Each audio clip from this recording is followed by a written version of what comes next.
안녕하세요. 저는 얼마 전에 하나밖에 없는 누나의 결혼 생활을 제 손으로 끝내게 됐습니다. 이렇게 얘기하면 꼭 제가 잘못한 일을 적는 것 같아서 다시 얘기해 볼게요. 누나가 잘못된 결혼 생활을 계속하지 못하도록 저희 가족 모두를 속이고 가족에게 끔찍한 상처를 주었던 매형의 가면을 벗겨냈다고 해야 하는 게 맞겠네요.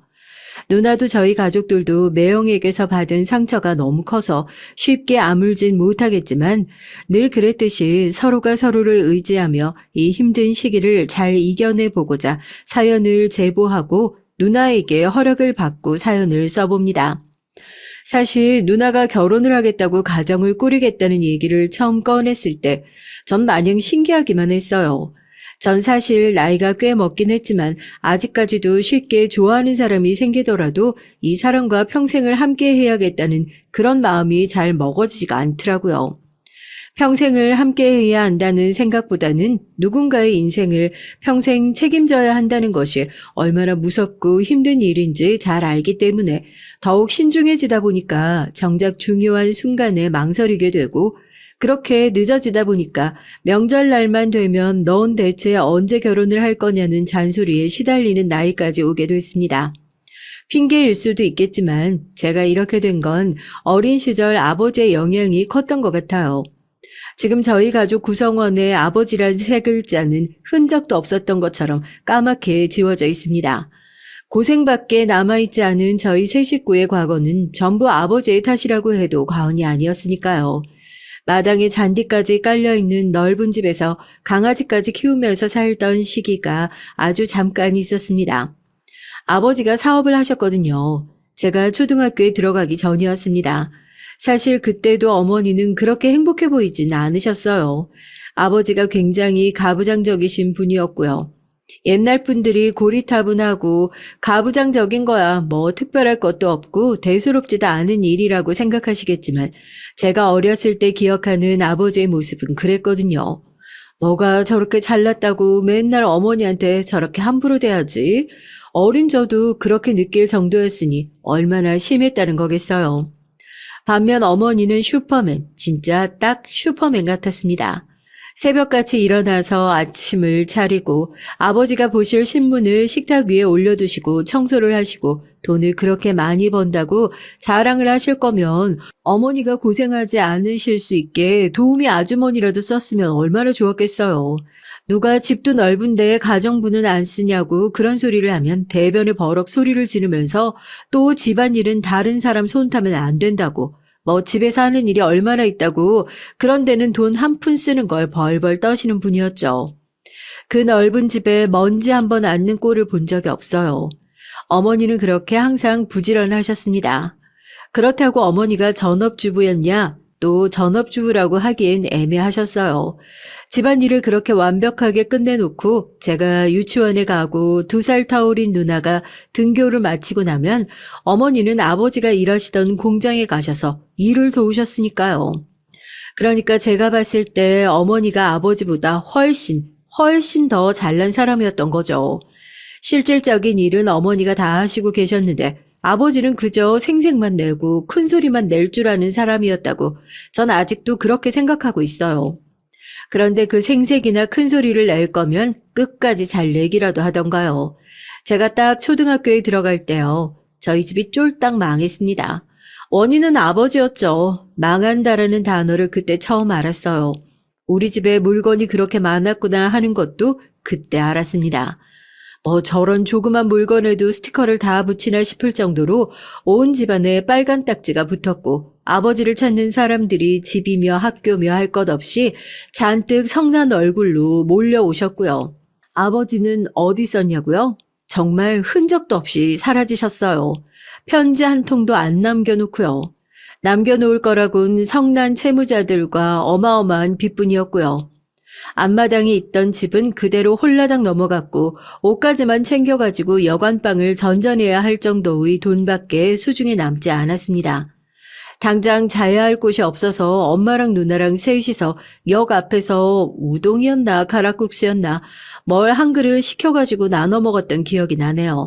그때도 저희 누나가 그랬어요. 뜨거운 걸 먹으니까 입이 데인 것 같다고. 누나는 배부르니까 남은 국물은 너 다 먹으라고. 안 그래도 싱거운 국물에 배부르라고 뜨거운 물을 타서 국물을 한 솥단지를 만들어가지고 세 식구가 나눠서 먹었던 기억이 생생합니다.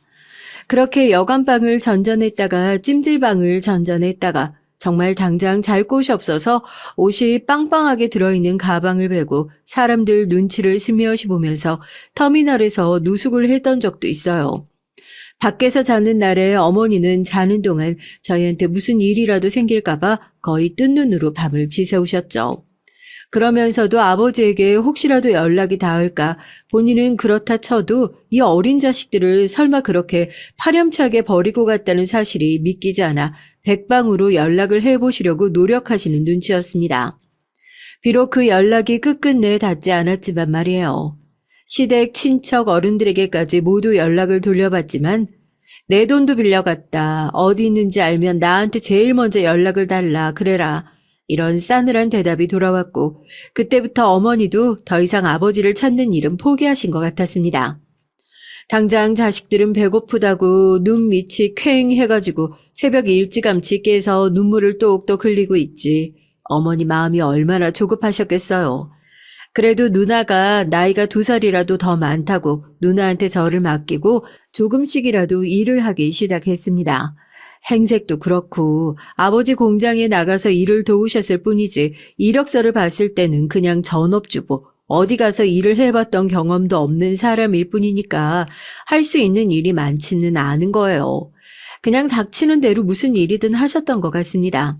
오늘은 여기 가서 김밥도 말고 내일은 저기 시장 가서 음식 배달도 하고 잠깐 짬이 나면 뭐 우유 배달, 신문 배달 항상 피곤한 얼굴로 벽에 기대서 신문의 구인구직란을 들여다보시던 어머니의 모습이 생각나네요. 그래도 늘상 성실하시고 집에 계실 때도 그렇게 많은 일을 꼼꼼하고 완벽하게 소화하시던 분이었으니까요. 1년이 지나고 2년이 지나고 하니까 당장 죽을 것 같은 생활에도 볕이 조금씩 들기 시작하더라고요. 저희 세 식구가 집이라고 처음 부르기 시작했던 것은 어머니가 일하시던 공장에 딸린 숙소였습니다. 말이 숙소지 그냥 일을 하는 직원들이 쉬라고 공장동 옆에 임시로 만들어 놓은 공간이었는데 어머니가 공장에 들어가시게 되면서 매달 숙박비라도 낼 테니까 직원들 다 퇴근하면 들어가서 출근하면 들어가고 짐도 많이 안 놓고 정리도 깨끗하게 할 테니까 애들이랑 지낼 수 있게만 해달라고 사정사정을 했다고 하시더라고요. 아무리 그래도 직원들 쉬는 공간인데 어떻게 거기서 일하는 사람도 아니고 다른 사람들을 지낼 수 있게 하겠냐고 사장님은 난색을 표하셨는데 다행히도 같이 일하는 공장 이모님들께서 저희 가족의 딱한 사정을 알고 계시니까 어머니 편의를 들어주신 거예요. 그럼 당장 오갈 데도 없는 애들을 내쫓냐고요. 오히려 십시일반 돈을 모아가지고 저희 쓰라고 베개도 사주시고 이불도 사주시고 그러셨습니다. 너무 감사한 일이죠. 그렇게 다시 세 식구가 제대로 된 지붕 있는 집에서 한 입을 덮고 살게 된 겁니다. 어머니가 일을 하는 공장에서 지내는 거잖아요. 그 말은 어머니가 고생을 하는 것을 가장 가까이에서 볼 수 있다는 뜻이기도 했어요. 전 솔직히 어렸을 때 저희 어머니는 잘 모르시겠지만 잘밤에 진짜 많이 울었어요. 저희 어머니가 아직도 그 습관이 남아있으시거든요. 자면서 막 끙끙 앓는 소리를 내세요. 왜 아니겠어요. 공장에서 일을 하는 것도 모자라서 나중에 누나랑 저랑 대학 보내야 한다고 아침 저녁으로 남는 시간 쪼개가지고 이 일 저 일 다 하시니까 몸이 남아나겠냐고요.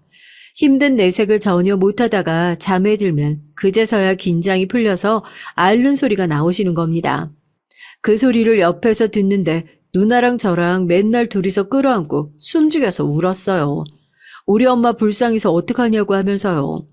나쁜 길로 빠질 겨를이 없었습니다. 절대 엄마 후회시킬 만한 일을 하지 말자고 사람들은 저희 남매 보면서 어쩜 저렇게 공부를 열심히도 하고 예쁜 집만 골라서 하냐고 엄마 속 안 썩이고 참 다행이라고 했는데 그게 당연한 거였어요.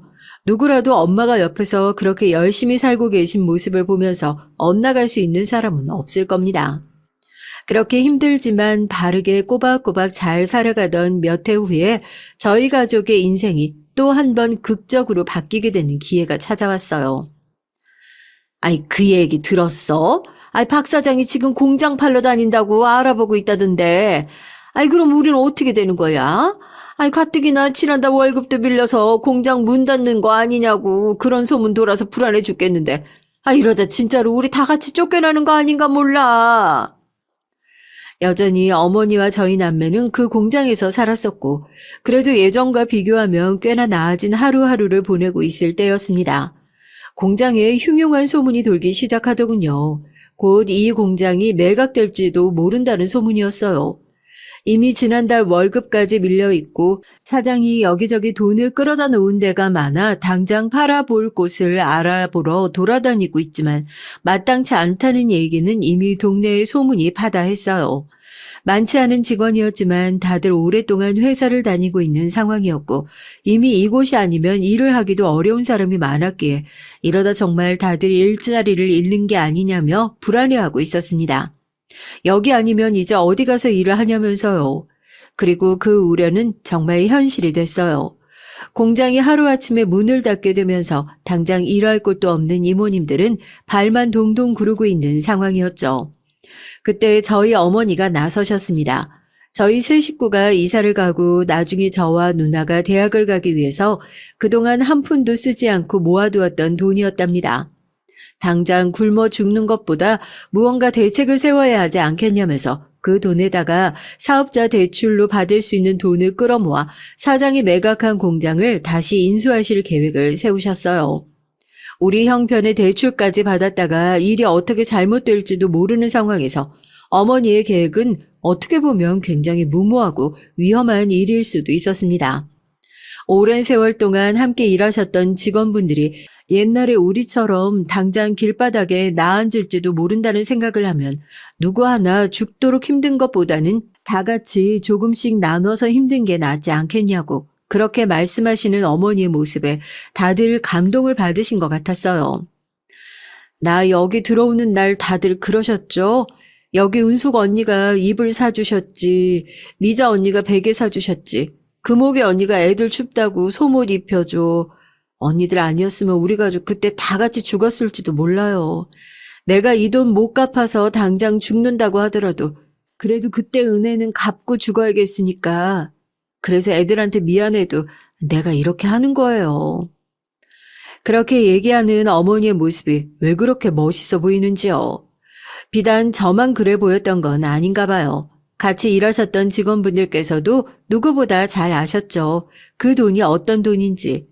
어머니가 어떤 마음으로 이 공장을 인수하겠다고 한 건지 말입니다. 모자란 돈은 그렇게 각출해서 더 보태주시기도 하셨고요.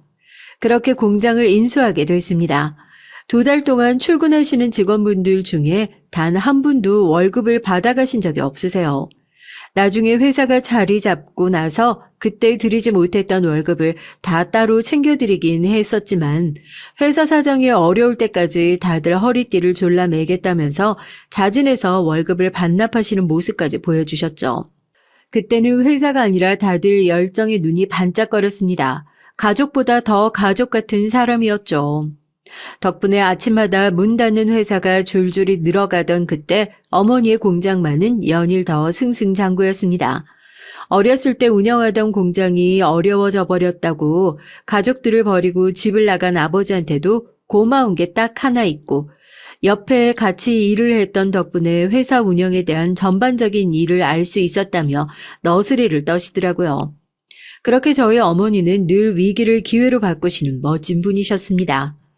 우리가 살다 보면 인생에서 오르막길도 있고 내리막길도 있고 그렇다고 하잖아요. 온 가족이 큰 집에서 함께 보내던 유년 시절이 오르막길이라면 아버지가 저희 가족을 버리고 집도 없이 떠돌아다니던 시절이 내리막길, 다 같이 모여서 함께 살기 시작하고 어머니가 인수한 공장마저 승승장구하고 있던 그때가 오르막길의 초입부였던 것 같습니다. 저희 누나는 엄마를 따라서 사업체를 운영하는 사람이 되고 싶다고 노래를 부르는 사람이었어요. 항상 존경하는 사람도 엄마, 나중에 엄마 같은 일을 할 거라고 어머니는 고생과 가난을 절대 되물림 시켜주는 게 아니라면서 그런 누나한테만은 유독 엄하게 반응하셨죠. 엄마 같은 사람이 되고 싶다면서 그렇게 꿈을 작게 꿔? 엄마는 절대 안 그래. 꿈을 꿔도 크게 꿔야지. 이런 일을 하는 사람이 되는 게 아니라 이런 일을 할 수 있는 사람이 되게끔 가르쳐주고 끌어주는 사람이 될 생각을 해야지. 이제 지겨워서 더 못하겠다 싶을 때까지 공부해봐 둘 다. 돈 걱정 없이 공부할 수 있는 것도 행복이니까. 저와 달리 공부를 좀 했고 성적이 좋았던 누나에게 어머니가 거는 기대는 꽤 크셨던 것 같습니다. 가르치면 되겠다 하는 가능성 같은 것을 보셨나 봐요. 그에 반해 전 엉뚱한 곳에서 재능이 나왔거든요. 어머니가 생일 선물로 뭐가 갖고 싶냐는 물음에 망설임 없이 카메라를 한 대 사달라고 대답했는데 사진을 찍는 것에 취미를 붙이게 돼서요.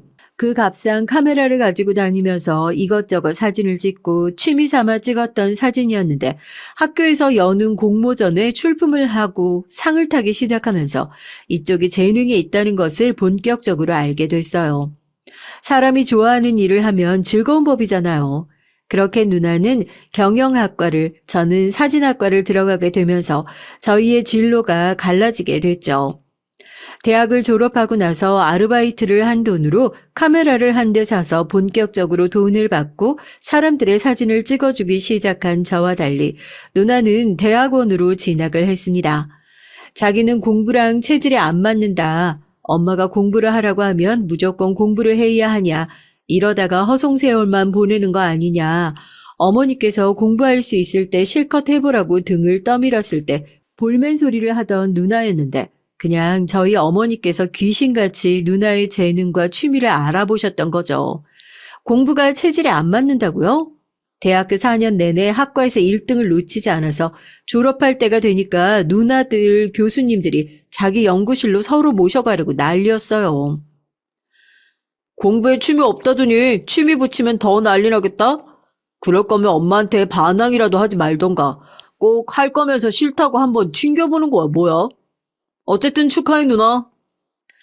머쓱해하는 누나가 이게 축하할 일이냐며 이제는 논문 쓰랴 뭐하랴 앞으로 고생길이 훤히 열렸다고 한탄을 하는데 어쩐지 얼굴이 밝아 보였습니다.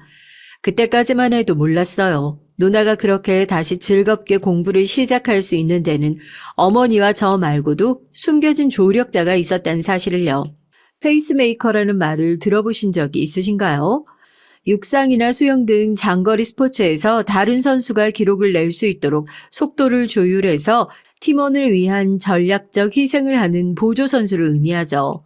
누나는 매형이 자기의 대학 생활, 대학원 생활을 지치지 않고 완주할 수 있게 도와줬던 페이스메이커라는 얘기를 했지만 솔직히 매형에 대한 누나의 마음이 처음에는 잘 이해가 되지 않았습니다. 제가 매형을 처음 봤을 때의 첫인상은 그리 좋지 않았거든요. 아니요, 오히려 나쁘다고 하는 게 맞겠습니다. 제가 누나와 같은 대학에 들어갔다는 소식을 듣고 밥을 사주겠다며 저를 불러냈어요. 누나는 자연스럽게 만나고 있는 남자친구가 있는데 동생이 있다고 하니까 자기도 한번 만나보고 싶다는 얘기를 했다면서 함께 나가도 되냐고 묻더군요. 누나의 남자친구를 만나보는 것은 세상에서 처음이었기에 어쩐지 긴장이 되기까지 했습니다. 그게 매형과의 첫 만남이었어요. 남자는 남자가 봤을 때 가장 잘 알잖아요. 어쩐지 날티나는 외모라고 해야 되나요? 제가 앞에 있는데도 누나 어깨에 팔을 척하니 올리고 손으로 볼을 톡톡 치는데 제가 다 기분이 나빠서 지금 뭐 하시는 거예요? 소리가 저도 모르게 절로 나오더라고요. 동생 무서워서 장난도 못 치겠다. 든든한 남동생 둬서 좋겠네. 아주. 표정 풀어 동생. 이러다 한 대 치겠어. 제가 순간적으로 정색을 하니까 그제서야 누나의 어깨에서 슬며시 손을 내리더라고요. 제가 전형적으로 싫어하는 스타일이었죠.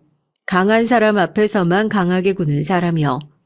누나는 대체 저런 사람이 어디가 좋아서 만나는 건지 이해가 되지 않았습니다. 첫인상이 별로여서 그런지 식사 자리 내내 마음에 들지 않던 곳 투성이었어요. 두 사람은 대학에서 처음 만나 대학원까지 같이 오게 된 거라고 했어요. 밥을 먹는 내내 누나를 챙겨주는 모습이라고는 전혀 보이지 않았고 자기 밥 먹느라 바빠 보였습니다. 그래도 저를 처음 만나는 자리고 누나의 가족 앞에서 잘 보이려는 눈치조차 없어 보이는 사람 같았죠. 음식이 나오자마자 접시에 아주 코를 박을 기세로 허겁지겁 먹더니 제 접시에 먹던 젓가락을 푹 담궈서 음식을 떠가질 않나.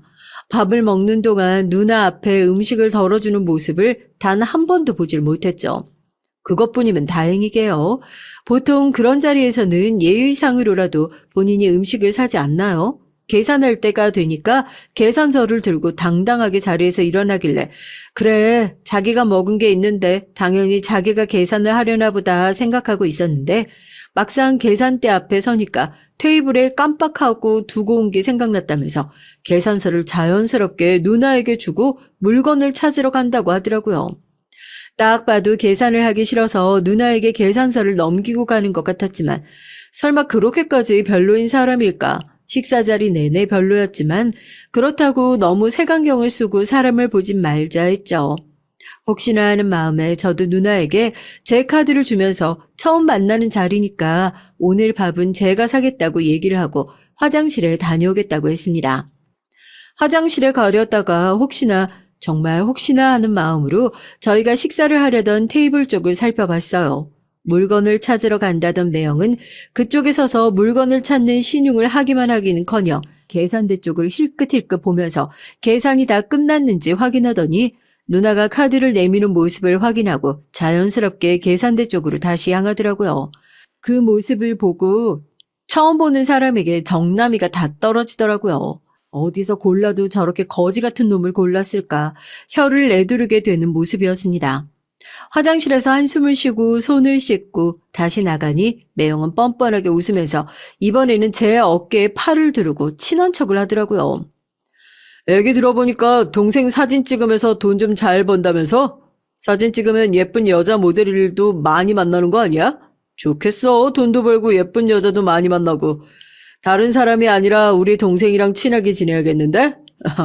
다음에 만나면 내가 꼭 맛있는 거 살게. 다른 사람이 아니라 이런 사람들이랑 친하게 지내야 한다니까. 그런 시덥잖은 헛소리를 늘어놓는 사람이 누나 곁에 있다는 것이 치가 떨리게 싫었어요. 식사 자리 내내 제 표정이 안 좋았던 것을 눈치챈 누나는 매형에게 동생을 바래다 주고 오겠다면서 먼저 빠르게 자리를 정리했습니다. 매형이 자리를 떠나자마자 전 누나를 카페로 데리고 가서 아까 제가 식당에서 본 장면을 토시 하나 빼먹지 않고 설명했어요. 누나는 놀라지도 않는 눈치였습니다. 전 누나에게 당장이라도 그런 사람과 헤어지라고, 그 사람이 정말 누나를 사랑해서 만나는 거겠냐고, 그런 질 떨어지는 사람과는 하루라도 빨리 헤어지는 게 좋겠다고 얘기를 했지만 누나는 그런 제 얘기에 되려 버럭 화를 냈어요. 기가 막혔죠. 우리도 어렵게 살아봐서 알잖아.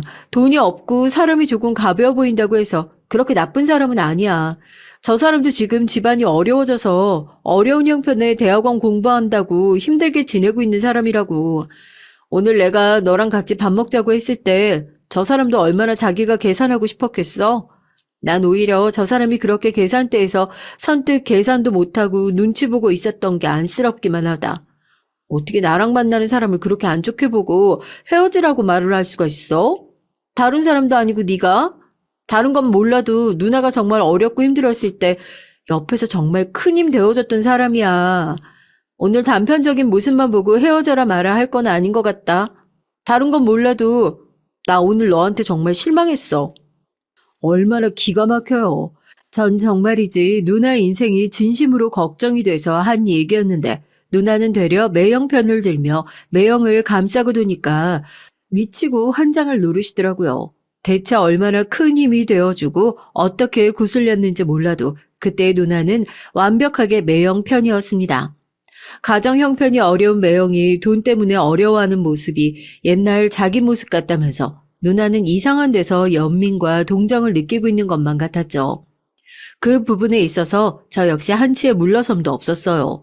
나도 가족으로서 누나에게 이 정도 얘기는 할 수 있는 것 같다. 누나가 저 사람을 끝까지 만난다고 하면 나도 누나를 더 이상 볼 생각이 없다.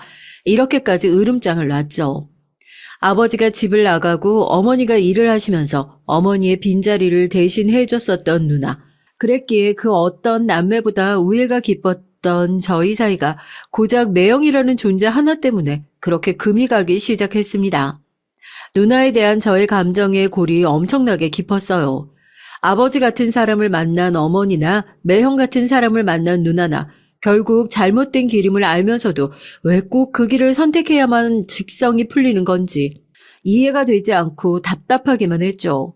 제가 그렇게 백날 첫날 답답해만 하면 뭘 하겠어요. 결국 저희 집 여자들은 그렇게 자기 하고 싶은 대로 해야 속이 후련한 모양입니다. 제가 그렇게 뜯어 말리고 안 보겠다고까지 으름장을 놨었지만 결국 누나는 기어이 사골치고 말았어요. 그날 이후로 저도 누나를 거의 보지 않고 제 일을 하면서 바쁘게 살고 있었죠. 누나는 식사를 마치고 박사과정을 준비하고 있는 중이었어요. 어머니에게 갑자기 연락이 온 거예요. 무거운 목소리로 지금 집으로 급하게 와봐야 할 것 같다면서요. 처음엔 공장에 무슨 일이라도 생겼나 하고 그때 제주도에서 일을 하고 있었는데 급하게 비행기를 타고 집으로 달려갔죠. 집에 도착하니까 정말 꼴 보기 싫은 얼굴이 앉아 있더라고요. 누나와 매형이 어머니 앞에 나란히 무릎을 꿇고 앉아 있었습니다. 어쩜 좋니, 재영아. 니네 누나. 아유, 진짜 어쩜 좋아. 내가 진짜 못 살아, 내가 너 그러라고 뼈 빠지게 고생해서 대학원까지 보내놓은 줄 알아? 내가 널 어떻게 키웠는데. 어떻게 다른 애도 아니고 네가 이런 식으로 엄마를 실망시킬 수가 있어. 너 이 집 장녀야. 뭐라 그랬어? 엄마 실망 안 시킨다고. 엄마 같은 사람 되고 싶다고. 그런 네가 어떻게 엄마 가슴에 이렇게 대못을 박을 수 있냔 말이야. 입이 있으면 좀 말을 해보라고. 장모님, 차라리 절 때리세요. 저 이 사람 끝까지 책임지겠습니다. 지금 보시기엔 아무것도 없고 믿음직스럽지 못하시겠지만 이 사람 뱃속에 있는 아이 끝까지 책임지고 앞으로 장모님 실망시켜드리는 일 없도록 만들겠습니다. 한 번만 믿어주세요. 그야말로 청천벽력 같은 얘기였죠. 뱃속에 있는 아이 얘기를 듣자마자 제가 그야말로 눈이 뒤집혀서 한달음에 달려가 매형의 어깨를 밀쳤고 어머니와 누나가 놀라서 그런 저를 양쪽에서 붙잡아 뜯어 말렸어요. 누나의 혼전 임신이었습니다. 제 만류에도 누나가 매형을 계속해서 만나고 있다는 것은 알고 있었지만 설마 임신까지 시켰을 줄은 상상도 못했으니까요. 제가 매형한테 호통을 쳤어요. 대체 누구 인생을 어디까지 망치려고 임신까지 시키냐고요. 어머니보다 더욱 불같이 화내는 저의 모습에 가족들이 모두 놀라서 뜯어 말렸습니다. 매형도 자기보다 어린 놈한테 그런 취급을 받으면서 자존심이 상했겠지만 입이 있어도 뭐라 할 말이 있었겠어요. 무릎 꿇고 고개 숙이고 아무런 소리도 못하더라고요. 가진 것도 없고 할 줄 아는 것도 없는 주제에 누나랑 결혼을 해서 팔자 한번 펴보려는 속셈인 거 모를 줄 아냐고. 폭언이란 폭언은 모두 내뱉었고 누나는 끝까지 그런 매형을 막아섰습니다. 어머니는 한숨만 푹푹 쉴 수밖에 없었죠. 제가 아무리 반대를 해봤자 일어날 일은 일어날 수밖에 없었어요. 어머님은 두 사람을 돌려보내고 저를 설득하더라고요. 누나가 이미 아이까지 임신한 마당에 두 사람이 저렇게 서로 좋아한다고 허락해달라고 비는데 여기서 가족들이 더 반대하고 으름장을 놔봤자 나중에 너랑 누나 사이가 더 틀어지는 것밖에 안 된다고요. 형제라고 해봤자 딱 둘밖에 안 되는데 서로 등 돌리고 사는 거 그 꼴은 못 보시겠다면서요. 저도 어머니에게 얘기했습니다. 아무것도 없는 사람이다. 딱 봐도 누나 등골 빨아먹고 살 인간이다.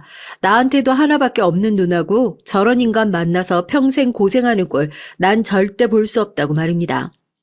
제가 아무리 반대를 해봤자 무슨 소용이 있었겠어요.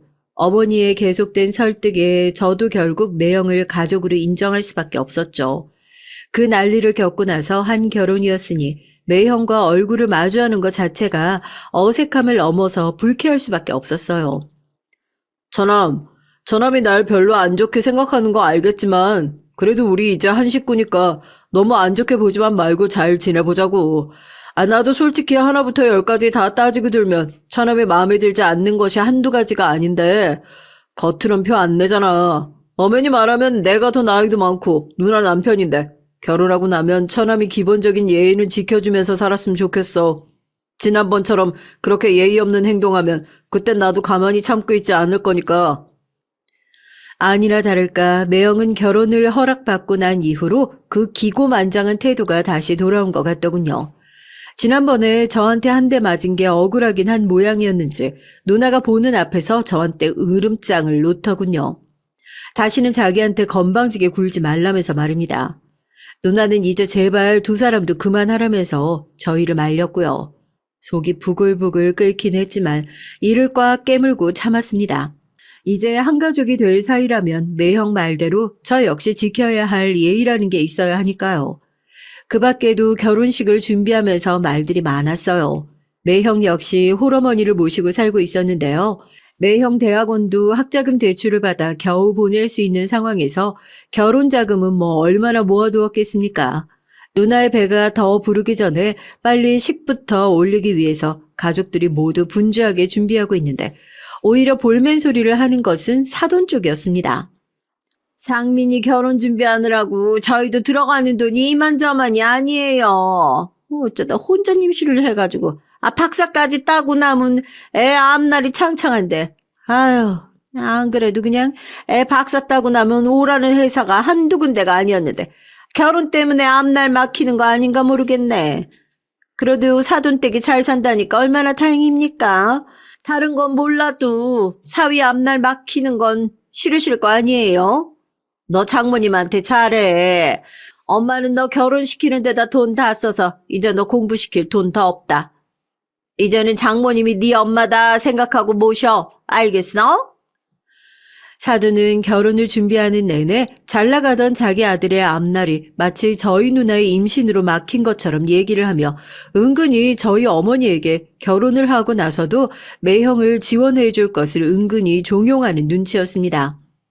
누나는 가운데서 어쩔 줄을 몰라 하는 눈치였고 뻔뻔한 그 집 식구들과의 결혼식은 중간에서 무르지도 못한 채 그렇게 얼렁뚱땅 진행되고 말았죠. 그 엄마의 그 자식이라고 매형의 뻔뻔한 태도가 어디서 나왔는지 알겠더라고요. 누나도 은근히 시어머니의 그런 압박이 부담이었나 봐요. 결혼식이 끝나자마자 어머니를 찾아와서 매형과 함께 박사과정을 준비하러 미국으로 가겠다는 얘기를 꺼냈습니다. 아유, 홀몸도 아니고 미국 가서는 엄마가 케어할 수도 없는데 갑자기 왜 미국으로 가겠다는 거야? 정서방 박사과정 때문에 그러는 거면 한국에서도 충분히 할 수 있잖아. 엄마한테 언제까지 손 벌리겠어. 미국 가면 RA라고 연구 조교 있거든. 공부도 하면서 달에 2,000불씩 나온대. 상민 씨도 미국 가서 박사과정 준비하고 나도 거기서 출산 준비하면 되고 아이 낳고 거기서 다시 공부 시작하면 되잖아. 우리 결혼 허락 받으면서 그랬잖아. 절대 엄마 실망 안 시킨다고. 너무 걱정하지 마, 엄마. 어디서든 잘할게. 미래 생각이라고는 전혀 안 하고 사는 매형인 줄 알았는데 그래도 가정을 책임진다는 약속을 지키기 위해서 미국까지 가서 저희 가족에게 손 안 벌리고 연구 조교를 하면서 박사과정을 하려는 매형의 뜻을 전하는 누나의 모습을 보면서 저희 가족의 마음도 결혼 전보다 조금 누그러졌습니다. 홀몸이 아닌데도 떠나려는 누나가 걱정일 뿐이었죠. 누나도 이제는 아이 엄마인데 좀 더 강해져야 하지 않겠냐면서 자기는 어딜 가든지 잘 해낼 수 있다고 걱정하지 말라고 가족들을 안심시켰습니다. 매형도 저희 어머니를 자주 찾아뵙고 앞으로 미국으로 넘어가서 어떻게 지낼지 많이 상의하는 것 같더라고요. 저도 솔직히 좀 반성을 한 부분이 없잖아 있었어요. 너무 단편적인 모습만 보고 사람을 판단했나 싶기도 했고요. 안정기에 접어들 때까지 미국으로 넘어갈 준비로 바쁘게 지내던 누나는 그렇게 매형의 박사과정을 위해 뱃속의 아이와 함께 타국으로 떠나게 됐습니다. 누나, 무슨 일 생기면 연락하고 먹고 싶은 거 있으면 연락해. 난 일 때문에 해외도 자주 왔다 갔다 하니까 필요한 거 있으면 우편이 아니라 내가 더 빨리 가져다 줄게. 그리고 매형, 죄송했어요. 그동안 있었던 일들 잊고 잘 지내봐요. 웃으면서 출국장으로 들어가는 누나를 배웅하면서 걱정이 이만저만이 아니었지만 옆에 매형이 있기에 안심이다라고 생각했던 그때의 전 얼마나 어리석은 사람이었는지 사람이 쉽게 변하지 않는다는 것을 사람은 절대 고쳐 쓰는 것이 아니라는 것을 왜 몰랐을까요? 누나가 떠난 이후로 저 역시도 바쁜 나날들을 보냈습니다. 저도 본격적으로 사진관을 개업하게 됐고 누나의 결혼식 사진을 찍어주었던 게 입소문을 타면서 웨딩 촬영 예약이 엄청나게 많이 들어오게 됐거든요. 신혼여행을 따라가면서 사진 촬영을 하는 건들이 많아서 해외에 나갈 일이 많았었는데요. 여러 나라에 가볼 수 있다는 것이 이 업을 하면서 참 좋은 일 중에 하나였지만 그러다 보니까 제 여유 시간을 갖기 참 힘들었어요. 그래도 옛날 생각을 해보면 이렇게 바쁘게 사는 게 얼마나 다행이고 행복한 일인가 싶기도 하고요. 짬이 날 때마다 가족들이랑 연락을 해보면 어머니도 공장 일 때문에 바쁘고 행복한 날들을 보내고 있는 것 같고 누나 역시 미국에서 자리를 잡아가고 있는 것 같더라고요. 한국에서 바쁘게 공부를 할 땐 이런 여유가 없었는데 미국에서 전업주부 생활을 하다 보니까 오히려 여유 있고 너무 좋은 것 같다고 누나가 행복하면 됐다고 저희 인생이 끝도 없는 오르막길로 올라가고 있었습니다. 오르막이 있으면 내리막이 있는 법이겠죠. 그 내리막은 저의 미국 촬영 일정에 찾아오게 됐습니다. 사진 촬영 스케줄 때문에 미국에 2주 정도 가게 된 일이 생겼는데 그 뒤로도 한 일주일 정도의 여유가 있겠더라고요. 잘 됐다 싶어서 누나에게 바로 연락을 했죠. 일이 끝나고 나서 시간 여유가 될 것 같은데 매형이랑 다 같이 저녁이라도 먹자고요. 오랜만에 동생을 볼 생각에 누나의 목소리도 잔뜩 들떠 있었습니다. 그 어떤 촬영을 갈 때보다 저도 신이 나 있었던 것 같아요. 누나를 줄 선물, 뱃속에 있는 하나밖에 없는 조카를 줄 선물들을 싸고 옆에서 엄마도 이거 챙겨줘라 저거 챙겨줘라 멀리 보내놓은 누나 걱정에 눈물까지 보이는 바람에 캐리어 하나로는 모자랄 지경이었죠. 한시라도 빨리 누나를 만나러 갈 생각에 열심히 일을 했던 탓일까요? 촬영이 생각보다 빠르게 끝나버린 거예요. 원래는 다 끝나고 호텔에 가서 씻고 누나가 살고 있는 집으로 가서 거기서 다 같이 근처 레스토랑으로 출발하기로 했었는데 오후 1시 정도가 돼서 끝나버렸으니까 시간이 너무 붕 떠버린 거죠. 혹시 누나가 집에 있으면 그냥 일찌감치 얼굴 보면 좋겠다 싶어서 누나에게 연락을 했어요. 어쩌지? 내가 지금 병원에서 검사받고 있는 중이라서 우리 집 주소는 알고 있지? 우편함 뒤쪽에다 열쇠 두고 다니거든. 어차피 여기 앞에 있는 병원이고 30분 내로 집으로 가니까 호텔 가지 말고 집에 가서 잠깐 기다리고 있을래? 호텔 갔다가 다시 집으로 오려면 1시간을 훨씬 더 넘게 걸리잖아. 일 막 끝나서 피곤할 텐데 괜히 차 타고 왔다 갔다 하는데 힘 빼지 말고 그렇게 하는 게 좋겠다. 사람도 없는 집에 어떻게 혼자 가냐고 됐다고 했지만 누나의 성화에 그렇게 집에 먼저 가 있게 됐어요. 혹시라도 임산부가 살고 있는 집이 좁기라도 하면 어쩌나 했지만 그래도 꽤나 비싼 집을 구했는지 널찍한 공간에 한시름 마음이 놓이더라고요.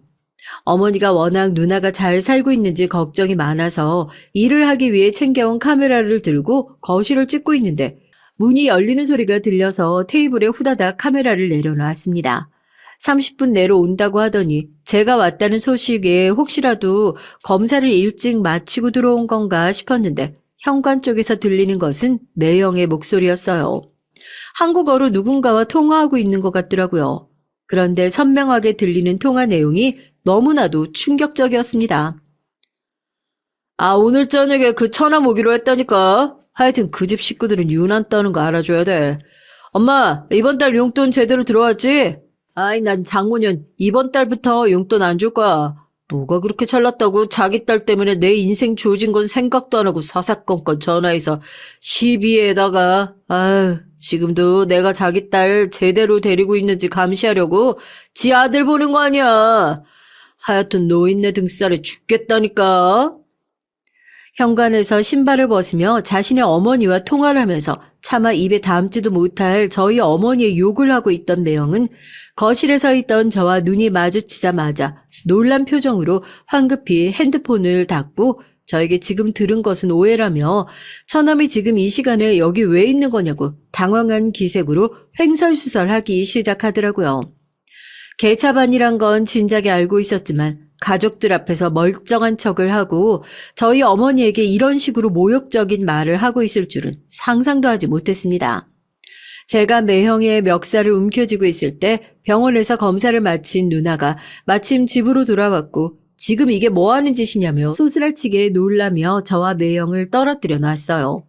매형은 누나에게 오해라며 처남이 지금 뭔가 오해를 한 것 같다고 또다시 거짓말을 하기 시작했고 전 누나에게 제가 들었던 통화 내용을 토시 하나 틀리지 않고 그대로 전했습니다. 누나는 설마 매형이 그렇게 심한 얘기를 했을 거라고 믿지 않는 눈치였어요. 카메라, 순간적으로 카메라가 생각나더군요. 아니라 다를까 어머니에게 보여주기 위해서 동영상을 찍고 있었던 카메라를 들어보니 그대로 녹화가 진행되고 있었습니다. 급하게 정지 버튼을 누르고 돌려보니 소리가 좀 작긴 하지만 아까 매형이 통화하고 있던 상황이 그대로 다 녹화되어 있었죠. 누나에게 동영상을 보여주니 그제야 매형이 사색이 됐어요. 누나는 매형을 붙잡고 우리 엄마가 대체 뭘 잘못했길래 우리 가족이 당신한테 어떻게 해줬는데 이런 소리를 할 수 있냐며 매형의 뺨을 세차게 올려붙였습니다. 전 이런 집구석에 한시라도 더 붙어 있을 필요가 없다면서 그런 누나를 붙잡고 집을 나섰어요. 그런데 한국으로 돌아오고 난 이후에 더 충격적인 진실이 드러났습니다. 다짜고짜 눈물을 펑펑 쏟으면서 배는 잔뜩 불러가지고 제 손을 붙들고 집으로 돌아온 누나를 보고 어머니께서 얼마나 충격을 받으셨겠어요. 그래도 어머니 역시 진실을 아셔야 할 것 같아 제 카메라에 담겨져 있는 매형의 추악한 진실을 어머니에게도 보여드렸죠. 어머니는 영상을 보시자마자 펄쩍 뛰시더라고요. 그리고서는 전화를 들어 당장 매형에게 한국으로 돌아오라고 경찰을 불러 너희 집 구석을 다 사기죄로 잡아넣기 전에 당장 한국으로 돌아오라고 호통을 치셨습니다. 그때까지만 해도 저희는 이게 무슨 상황인지 어머니께서 왜 저렇게 화를 내시는지 어안이 벙벙하기만 했어요. 아이는 어떡하냐고 자기는 앞으로 이제 어떻게 살아야 하냐고 하는 누나를 겨우 달래고 다음 날이 되니 잔뜩 기어들어가는 목소리로 매형이 문을 열어달라고 저희 집 문을 두드리더라고요. 멱살을 잡고 어머니 앞에 끌어다 앉혔습니다. 어머니가 매형에게 하는 얘기에 저희 남매 정말 뒤집어질 뻔했잖아요. 그러니까 양가에게 100만 원씩 드리고 있다고 했던 그 용돈, 그것도 용돈이 아니었던 겁니다. 자네, 나한테 돈 빌려갈 때 뭐라고 했나? 미국에서 제대로 자리 잡아보겠다고, 그래도 마누라도 애도 제대로 책임져 보고 싶다고, 남편으로서 면도 안 서고 부끄럽다고, 평생 걸려도 다 갚을 테니까 장모님이 한 번만 도와달라고 해서 내가 차용증까지 쓰고 빌려줬었지. 자네가 나한테 용돈을 줬어? 아니, 나는 너네한테 용돈 받을 생각도 없고 죽을 때까지 내 자식들한테 손 벌려볼 생각도 없었어. 근데 감히 나한테 이딴 식으로 모욕을 줘? 뭐? 당신 나한테 우리 엄마한테 매달 꼬박꼬박 100만 원씩 용돈 보내고 있다고. 그래서 공평하게 시댁한테도 100만 원씩 용돈 보내야 한다고. 그래서 내가 그동안 모아둔 돈에서 너무 많은 것 같긴 하지만 시어머니한테 꼬박꼬박 용돈 보내고 있었던 거잖아. 그럼 그 돈이 여태까지 우리 엄마한테 드린 용돈이 아니라 우리 엄마한테 빌린 돈 갚고 있었다는 거야? 당신 여태까지 나한테 사기친 거냐고. 입이 있으면 말을 해봐.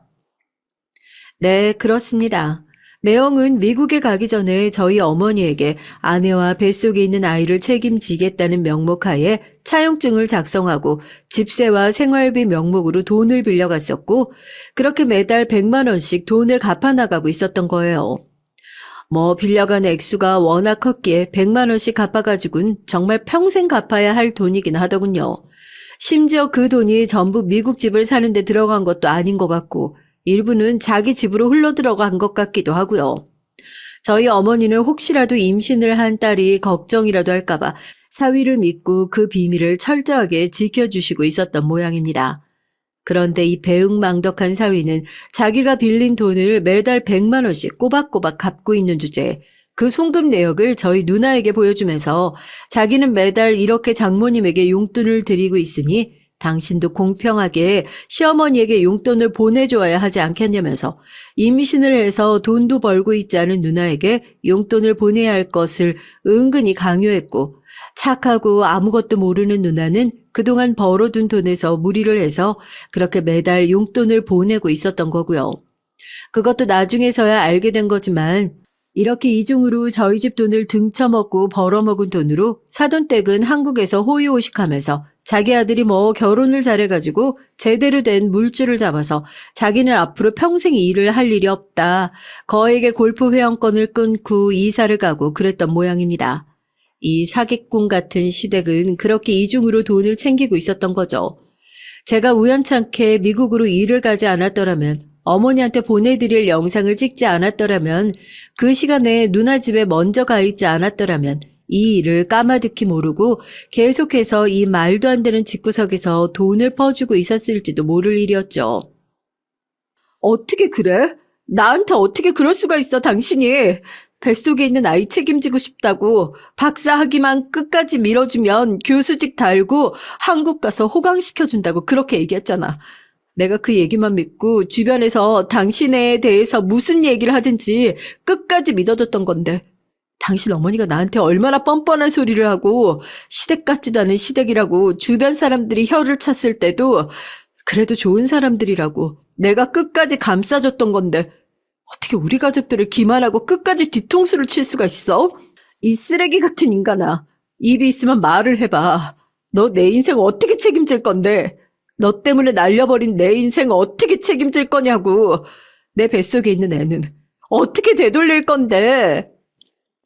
저희 집이 완전히 이 사기꾼 같은 두 모자한테 놀아날 뻔한 거예요. 말도 안 되는 기가 막힌 사연에 저희 누나는 쓰러져서 앰뷸런스를 타고 실려가고 경찰을 부르고 집이 한바탕 난리가 났습니다. 그 와중에 그 엄이라는 인간은 우리 아들한테 대체 무슨 죄가 있냐면서 차라리 자기를 잡아가라고 경찰서에서 한동안 난동을 피우기까지 했죠. 물론 저희에게도 잘못이 있습니다. 그런 파렴치한을 진작에 알아봤음에도 불구하고 기회를 준 게 죄라면 죄겠죠.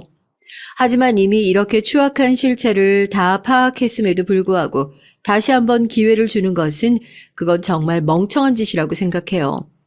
당연히 변호사를 선임한 상태고 이혼 소송은 진행 중에 있어요. 이 인간들은 애초에 자기 것이 아니었는데도 결혼을 하고 나서 자기들이 만든 재산이라면서 끝까지 뻔뻔하게 우기고 있습니다. 저희 변호사 쪽에서 얘기하기로는 저희 누나가 매달 보냈던 용돈은 물론이고 매형이 학위를 취득하기 위해서 들어갔던 돈까지 모두 회수할 수 있을 거라는 얘기를 하더군요. 연구 분야가 워낙 한정되어 있어서 이미 그쪽에서는 소문이 다 난 상태라서 교수는 고사하고 아마 같은 분야에서 시간 강사도 해먹지 못할 거라고.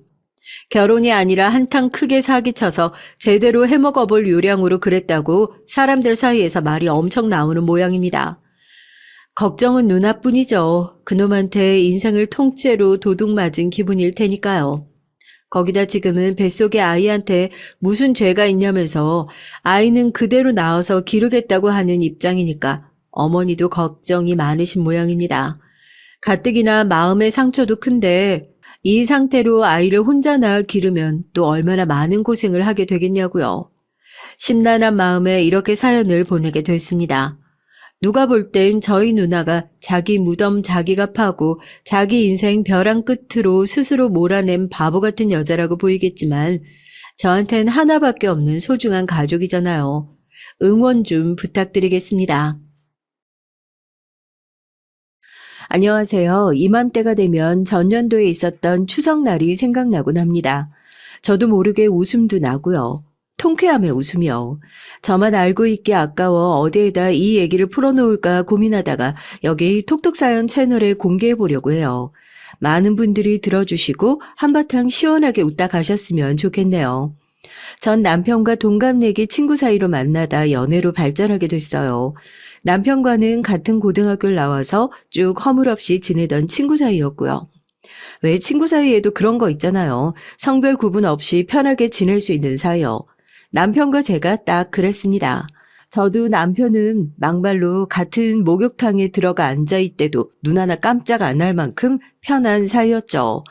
전 약간 왈가닥의 골목대장 기질이었고 남편은 사교성은 있지만 저에 비해 약간은 섬세한 구석이 있는 남자였어요. 그래서 어쩐지 둘이 다니면 남녀가 뒤바뀐 것 같다는 말 많이 듣곤 했습니다. 너 진짜 태경이랑 뭐 없는 거 맞아? 진짜야? 아, 그럼 당연하지. 우리 사이에 뭐가 있어 보여? 없는 게 이상하다. 야, 맨날 붙어 있는데도 어떻게 아무 일이 없어? 하기야, 태경이가 너를 챙겨주는 거 보면 약간 여동생 대하는 것 같아서 연인이라기보단 가족 느낌이긴 하다. 뭐? 여동생? 야, 내가 왜 걔 여동생이야? 누나면 몰라도. 제가 발끈하면 친구들은 까르르 웃곤 했죠. 그리고 어떤 친구들은 이런 저희 사이를 신기하기도 했어요. 사실 제가 남편을 고등학교 친구로 맞이하게 된 데는 약간의 가슴 아픈 사연이 있는데요. 바로 저의 가정 환경 때문입니다. 저는 오빠 하나에 어머니 한 분과 함께 살고 있었는데요. 아버지는 일찍이 집을 나가 소식을 알 길이 없었죠. 저희 오빠로 말할 것 같으면 도박에 미쳐 돌아가 어떻게든 집에 돈을 빼돌리는 인간이었고요. 어머니는 매일 술에 절어 사시는 분이셨고요. 시장통에서 힘들게 일을 하시다가도 하루는 술을 잔뜩 마시고 일을 나가지 않기도 하시고 그렇게 띄엄띄엄 벌이를 하시곤 했습니다. 아이고, 이 가영과 낳아놓고도 이미 돌보지도 않으니 내가 너 성주만 보면 눈물이 난다. 아이고, 불쌍한 거. 엄마 고만해요. 성주도 이제 말 다 알아듣는데 마음 상해. 성주야, 이모가 반찬 해놨으니까 냉장고에 바로 넣고 꼭 끼니마다 챙겨 먹어. 알았지? 저번처럼 굶고 그러면 안 된다. 그래서 할머니와 이모가 저희 남매를 가끔씩 보러 와서 돌봐주시곤 했는데요. 할머니는 주름진 손으로 저를 어루만지시며 한참이나 눈물을 떨구다 갔습니다. 그러고 가면 제 마음은 심란해졌지만 이모의 손길이 담긴 반찬들은 참 따뜻하게 느껴졌죠. 사실 어머니가 어렸을 적부터 저희 남매 밥을 챙기지 않는 일이 허다했기에 유일한 먹거리기도 했고요. 그래서 저희 남매는 이모가 오면 기뻐하며 허겁지겁 숟가락질을 하기 바빴어요. 그러다 가끔은 할머니께서 회 안에 잠기시며 아버지에 대한 말씀을 언뜻 하실 때도 있었어요. 애 아빠만 도박에 미쳐 날뛰지 않았어도 집안 꼴이 이렇게 되진 않았을 텐데. 아이고, 정말 하늘이 원망스럽다. 성주야, 너도 원망스럽지? 그래도 꿋꿋이 바르게 자라야 된다. 이 할미를 봐서라도, 불쌍한 네 이모를 봐서라도, 알았지? 네, 알겠어요, 할머니. 걱정하지 마세요. 그래, 이 착한 것. 아이고, 이쁜 것. 저는 그렇게 할머니와 이모의 기대에 맞춰 다행히 나쁜 길로 빠지지 않고 컸습니다.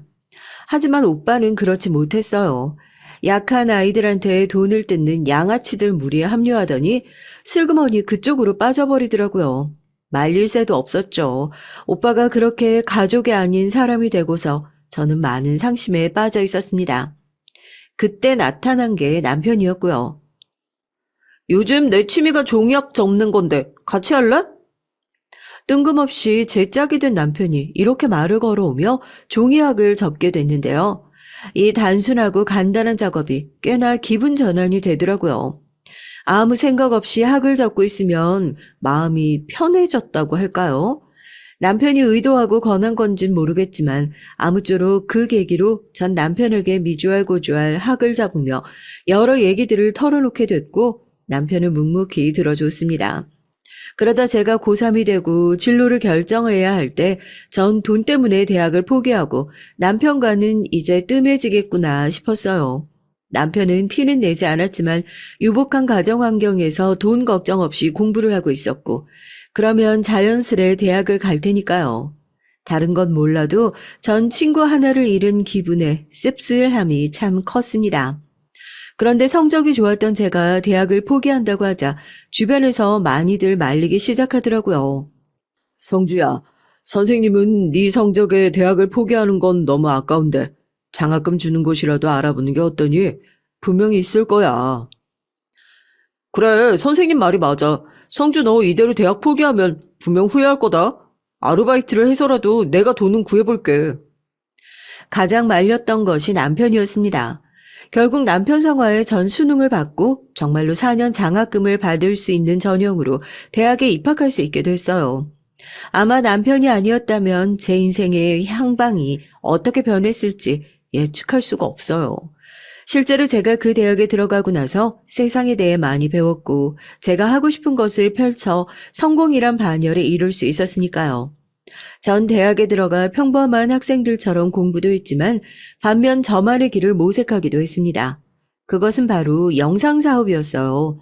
처음에야 오합지졸이었지만 열심히 하니까 직원들이 늘어났고 실제 수익이라는 것이 점점 더 오르기 시작했죠. 남편은 그 누구보다 축하해 줬습니다. 그리고 예상치 못한 말을 던졌어요. 난 네가 잘 될 줄 알았어, 김성주. 네 꿈도 점점 이루어 나가겠다. 이제 연애해보는 거 어때? 나랑. 오랫동안 성주 너 좋아했어. 나를? 우리 연애하자. 남편의 진지한 눈동자에 혼란스러웠지만 그러면서도 한편 저는 심장이 뛰고 있음을 느꼈어요. 그 오랜 세월을 지냈으면서도 이제야 제 마음을 알게 됐다는 것이 약간은 바보 같기도 했지만 일단 서로의 마음을 확인했으니 정신없이 사랑에 빠지게 됐죠. 와중에 남편의 어머니, 즉 제 미래의 시어머니도 만나게 됐는데요. 시아버지는 남편이 어렸을 적에 돌아가셨기에 시어머니 홀로 남편을 키우셨죠. 전 전에 고등학교를 다닐 적에 몇 번 남편의 집에서 뵌 적이 있었습니다. 근데 그때와 달리 왠지 모르겠지만 절 보는 눈길이 서늘하더라고요. 무척 이상했죠. 아, 니들이 붙어 다니는 건 알고 있었는데 설마 연애까지 할 줄 몰랐네. 아니, 우리 아들 취향이 이런 쪽이었나? 이렇게 덜 떨어진 애는 아닐 거라고 생각했는데 엄마 좀 실망이다. 못마땅한 헛기침까지 하시는 모습에 제가 다 민망해서 얼굴이 붉어졌어요. 시어머니는 계속 볼멘 소리로 물으시더군요. 물음이신지 시비인지 모르겠다만요. 그나저나 넌 회사 어디 다니니? 대학은 갔다 그랬나? 아, 갔다 그랬지? 뭐 중소기업 같은 데 다니니? 아, 저는 그냥 작은 회사 다니고 있어요. 그러니? 그래, 뭐 거기라도 들어가서 다행이구나. 요즘 중소기업 월급 200도 잘 안 준다는데 그걸로 먹고 살 수는 있을런지 모르겠네. 아무튼 아들, 오늘 집에 늦게 들어오지 말고 엄마 요리하는 거 돕기로 했으니까 빨리 들어와. 연애도 좋지만 자꾸 엄마 혼자 두면 엄마 외로워. 사실 예비 시어머니에게 제 회사를 운영하고 있다고 말씀드릴까 했는데요. 그땐 남편과 결혼까지 갈지 그 부분이 확신이 없었기에 대충 둘러댔습니다. 제가 어떤 회사를 운영하고 있다 하면 사람들이 자꾸 물어보는 것도 좀 불편했거든요. 그게 남편의 어머니라면 더더욱이 그럴 것 같았고요. 그런데 뒤이은 반응을 보니 그냥 솔직하게 말하는 게 나을 것 같더군요. 남편의 어머니는 저희 데이트할 때 여러 번 전화까지 하셨어요. 아, 얼른 안 들어오고 뭐해? 엄마 기다리는데. 재료 다 상하겠어. 아, 네, 들어갈게요. 엄마 잠시만요. 성주야, 저기 미안한데. 알았어, 얼른 들어가. 어머님 기다리시겠다. 얼떨결에 남편을 보내주곤 했지만 저에게 호의적이지 않은 예비 시어머니의 태도에 전 남편과 결혼을 결정하고 난 뒤 생각이 더 많아졌습니다. 특히 결혼을 앞두고 열린 상견례에서 시어머니의 진면목을 마주하게 됐어요. 정말 감당하기 힘들었거든요. 시어머니께서는 친정어머니가 들어오시자마자 대놓고 비꼬기 시작했습니다. 아이고 사돈, 일 때문에 상견례 시간 맞추기 어려우시다 했는데 일하다 바로 오셨나 봐요. 네? 네? 복장이요. 일하다 오신 복장이라. 엄마 일단 앉아요. 어머님 저희 엄마 집에 있다 오신 거예요. 아, 그러니 내가 착각을 했나 보네. 저는 백화점 옷 한 벌 맞춰가지고 왔거든요. 상견례 자리면 당연히 그런 예의는 갖춰야 하니까요. 어머니가 당황해 하시자 제가 곧바로 상황을 중재했지만 시어머니는 아랑곳하지 않았습니다. 어머니의 옷차림이 상견례에 적절하지 않다는 것을 강조하시고 싶은지 자기가 얼마 주고 옷을 샀는지 가격표까지 보여주시더라고요. 그것에 남편의 얼굴이 더 붉어졌습니다. 얼마나 민망스러운 행동이에요. 그런데 게다가 옆에 있던 도련님마저 저희 친정엄마의 옷차림을 한번 쓱 훑어보더니 픽 웃는 비웃음소리를 내더군요.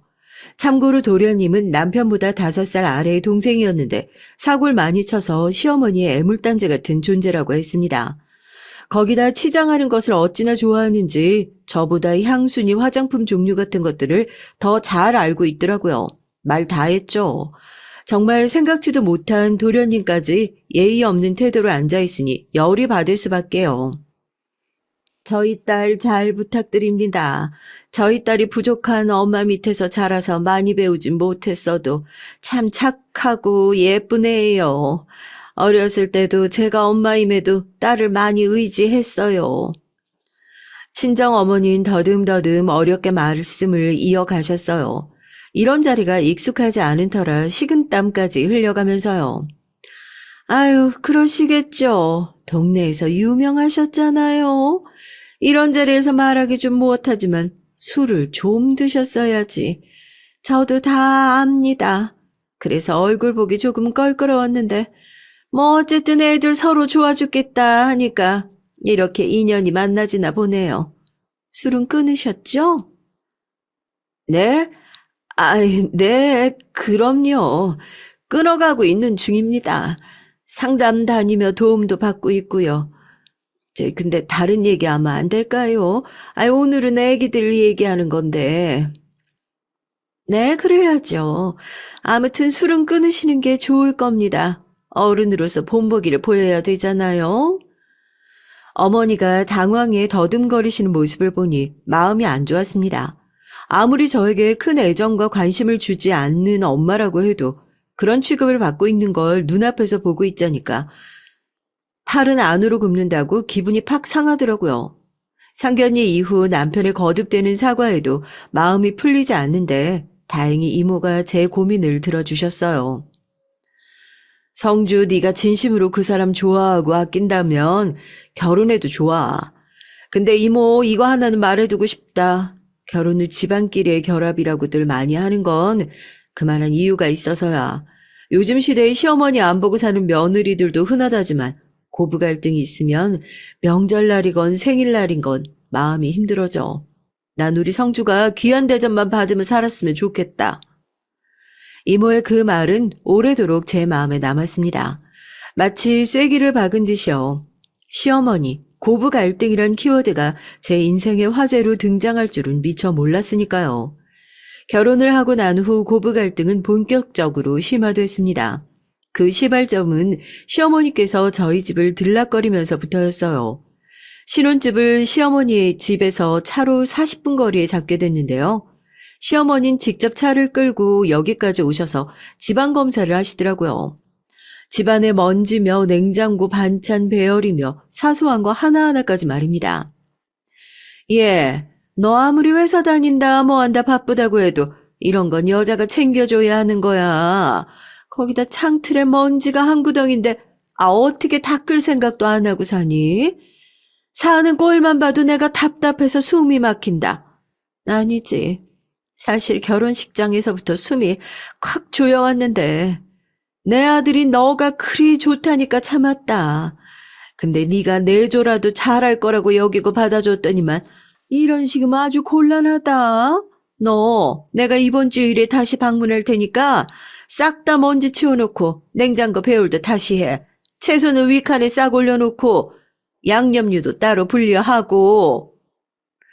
듣는 내내 정말 제가 다 숨이 조여올 것 같더라고요. 반찬을 가져오셨다고 해서 비밀번호를 알려드렸더니 이 사단이 난 것이었습니다. 너무 후회가 되더군요. 전 당시 회사 운영으로 무척 바빴습니다. 세세한 집안일을 신경 쓸 겨를조차 없었죠. 결국 제가 선택한 방법이 뭐였는지 아시나요? 가정부 아주머니로 고용하는 것이었어요. 차라리 원하시는 대로 집안을 깨끗이 만들어 놓는다면 더 이상 저에게 뭐라 하실 이유가 없을 테니까요. 물론 가정부 아주머니를 고용한 것은 비밀로 해뒀고요. 남편에게도 당부했습니다. 그러자 며칠 뒤 오신 시어머니는 아유, 드디어 네가 내 말을 좀 듣는 모양이다. 그래, 그래야지. 마음에 쏙 드네. 내가 앞으로 요리며 뭐며 우리 아들 입맛에 맞게 하나하나 알려줄 테니까 옆에서 보고 배워. 내일 회사 끝나고 우리 집으로 건너와. 라고 하시더군요. 마치 하나의 산을 넘었는데 또 다른 산이 기다리고 있는 기분이었습니다. 전 회사 야근이 너무 많아 그건 안 되겠다며 차라리 레시피를 적어달라고 요청드렸어요. 어머님, 적어주시면 제가 그대로 할게요. 그냥 적어주세요. 뭐? 레시피를 적어달라고? 그게 무슨 말 같지도 않은 말이니? 음식은 정성인데 레시피로 그게 맛을 낼 수가 있니? 우리 아들 입맛이 얼마나 고급인데. 레시피 보면 충분히 할 수 있을 것 같아요. 일단 제가 해볼게요. 저희 회사가 요즘 큰 프로젝트를 하나 맡아서 그래요. 꼭 따내야 하는 거라. 그런데 여기서 그냥 넘어가면 될 것을 못마땅해 하는 표정으로 사족을 붙이셨습니다. 그게 제 성질을 긁었고요. 아니, 그깟 회사 최저시급도 안 주는 회사를 뭐 타러 다닌다는 거야? 차라리 그 시간에 우리 아들 내조나 잘할 것이지. 이래서 여자들은 밖으로 싸돌아다니면 안 돼. 집에만 얌전히 처박혀 있어야지. 작게 중얼거리는 목소리가 귓가에 푹푹 꽂히자 상처가 되더군요. 여기선 저도 지지 않고 한마디를 하게 됐습니다. 너무 분에 차 목소리마저 떨렸네요. 어머님, 제가 말씀 안 드리려고 했는데 너무 하신다고 생각 안 하시나요? 엄연히 저희 신혼집인데 멋대로 오셔서 지적하고 이거 바꿔라 저거 바꿔라 명령하시고 제가 그대로 따라 드렸으니까 이제는 저보고 요리까지 배우라니요. 저와 남편 사실은 둘 다 일하는 사람들이니까 적당히 배달 음식 시켜 먹고 지내는 게 편해요. 그리고 남편이 저만큼 요리 잘해서 요리는 같이 하는 편이고요. 어머님 아들 직접 키워서 잘 아시겠지만 요리하는 거 좋아하는 사람이에요. 그 사람이 요리하면 전 뒤처리하고 다른 일을 하니까 집안일 적당히 분배해서 잘 한다고 생각해요. 그러니까 더 이상의 관심은 주지 않으셨으면 좋겠어요. 부탁드릴게요. 부부 생활 존중해 주세요. 이 정도 말하면 알아서 물러서실 줄 알았죠. 그런데 여기서 입술까지 바들바들 떨면서 시어머니가 하는 말은 큰 충격을 받게 만들었습니다. 결국 전 제 입으로 정체를 실토하게 됐어요. 뭐야? 야, 내 아들은 내가 알지 네가 아니? 아니 그리고 너 지금까지 걔를 요리하게 했다는 거야? 집안일을 시켰다고?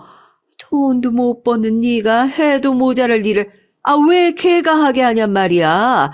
꼴랑 최저시급 받는 주제. 세상에 난 상상도 못했다.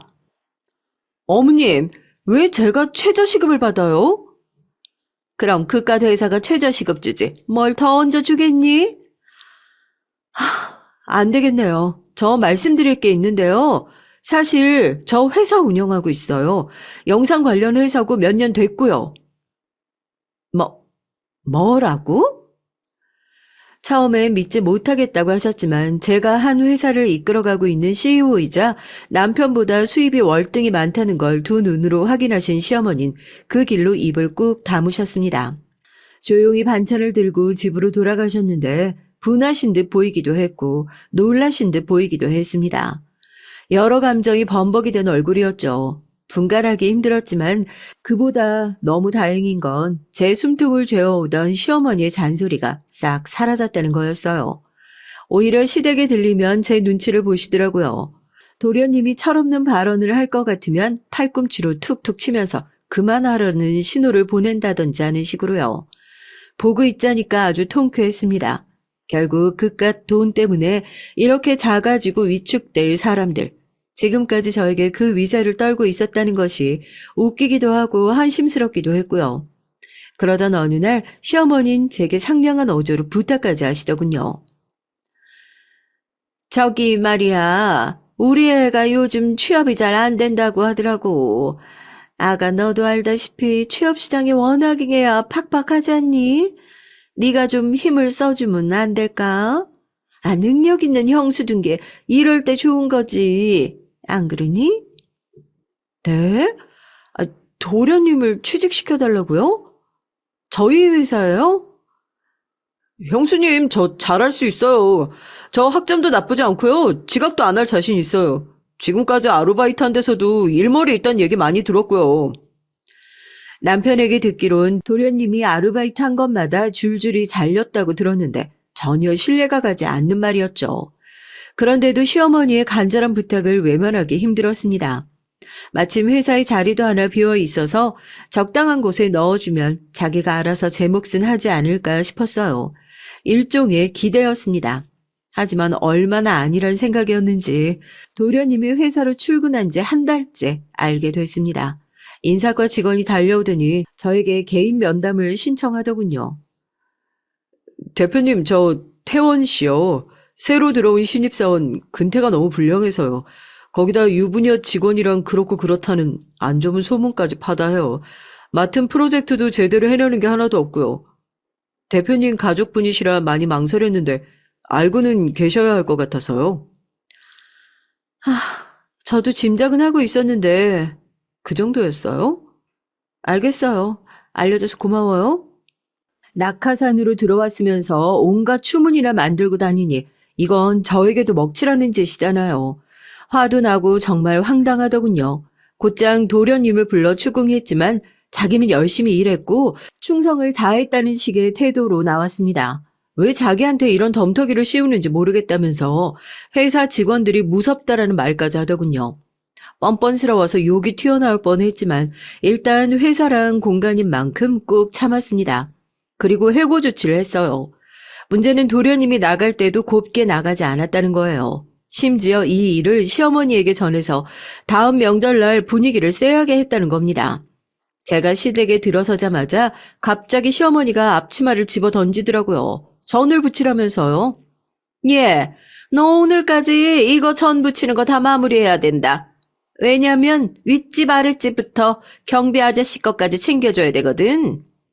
이 많은 걸 다요? 그래, 왜? 이거 몇 시간이면 후딱 하고도 남지. 이 정도가 뭐가 힘들다고. 얼른 앞치마 입어. 시간 간다. 세상에 부엌에 만들어야 할 음식 재료들이 무슨 곡식 창고 마냥 꽉 채워져 있는데 정말 놀랄 노자였습니다. 이게 도련님을 해고시킨 것에 대한 보복이구나. 바로 알 수 있었죠. 거기다 저처럼 놀란 남편이 두 팔 걷어붙이고 도와주려고 하니 시어머니는 꾀를 부리시더라고요. 넌 할 일이 따로 있어. 저기 태원이랑 같이 가서 장도 봐야 되고 하니까 얼른 나가봐라. 우리 시간이 좀 걸릴 거니까 둘이 밥 한 끼 먹고 들어오고. 네? 아니, 엄마, 이걸 엄마랑 성주가 어떻게 둘이서 한다고? 우리가 도울게요. 남편은 당황하며 돕겠다고 나섰지만 시어머니는 극구 말리며 남편을 떠밀었어요. 여기엔 얄밉게도 도련님까지 끼어들더라고요. 형, 여긴 형수랑 엄마가 알아서 할 거야. 얼른 나가자. 나 배고파. 형수님, 전 형수님만 믿고 나갈게요. 저희 엄마 요즘 팔 아프시다고 하니까 형수님이 많이 도와주세요. 실로 어이가 없었죠. 시어머니는 그 와중에 저한테 비닐 장갑까지 끼우시며 일을 하라고 성화였네요. 그런데 정말 이날의 명절은 악몽 그 자체였습니다. 이렇게 말씀드리면 될까요? 전 이날 전을 붙이고 며칠간 회사 일을 집에서 해야 됐어요. 나가질 못했습니다. 몸이 너무 아파서요. 아니, 기름을 그렇게 많이 쓰면 어떡하니? 예, 너 무슨 기름 바다 만들려고 작정했어? 적당히 부어야지. 네 친정에선 이런 거 못 배웠냐? 모양도 이쁘게 해야지. 그게 뭐야? 대체, 무슨 먹다 뱉은 것처럼 만들어놨네. 어머님, 저 지금 최선 다하고 있는 건데요? 제대로 하란 말이야, 제대로. 난 네가 회사를 운영한다는 게 진짜 놀랍다. 이렇게 쉬운 요리도 허투루 하는데 어떻게 회사 운영은 잘하려는지 몰라? 하기야 우리 아들 같은 인재를 잘났으니 잘 될 리는 없겠지. 듣는데 정말 당장이라도 때려치고 나가고 싶은 마음에 저도 모르게 엉덩이를 들썩거리게 되더라고요. 그걸 보고 시어머니는 또 자세가 왜 그러냐 지적하시고요. 근데 마침 남편이 들어왔어요. 제가 좋아하는 순댓국까지 사들고 와서 먹고 하라면서요. 그동안 자신이 전을 부치겠다고 하더라고요.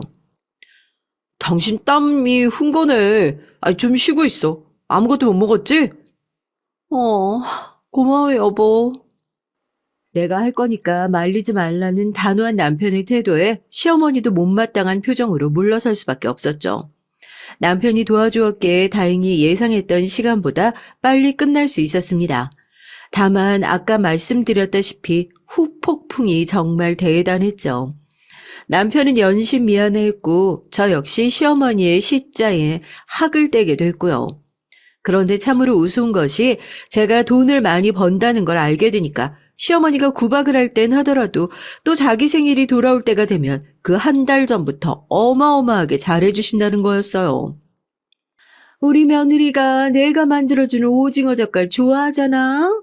그래서 만들어봤다. 이거 산 거에다 양념 새로 다시 한 건데 아주 맛있을 거야. 너 매운 거 좋아한다고 했지? 일부러 맵게 했으니까 얼른 한 입 먹어봐. 응? 아. 어머니, 저 매운 거 잘 못 먹는데. 매운 건 남편이 잘 먹어요. 어머, 그랬나? 아유, 내가 늙어서 기억력이 깜빡깜빡해.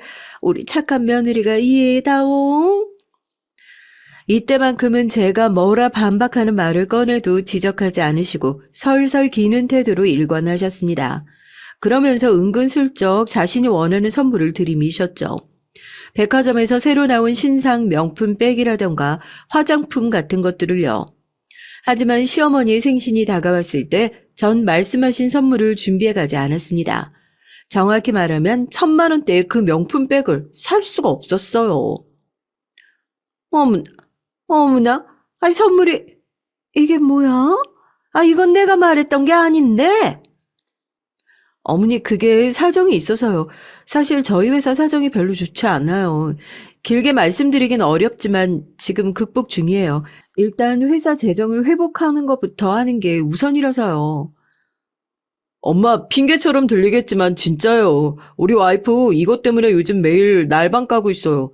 건강 나빠질까봐 걱정돼 죽겠다니까요. 그리고 이것도 적은 금액 들여 산 건 아니에요. 네, 사실 저희 회사에도 큰 사건이 생기고 말았는데요. 큰 금액을 투자해서 시작했던 컨텐츠들이 잘 안 되기 시작하면서 회사에 타격이 있게 된 거예요. 그 때문에 아끼던 직원들과 이별해야 했고요. 팀이 해체되고 말았어요. 사업의 위험성이야 알고 있었지만 막상 닥치니까 무섭고 막막했습니다. 근데 불난 집에 기름 붓는 사람들 있잖아요. 저희 시어머니였어요.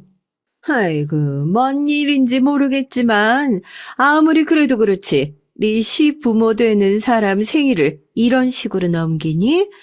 배신감이 든다. 기대했던 내가 바보지. 어머님, 때 좀 그만 쓰세요.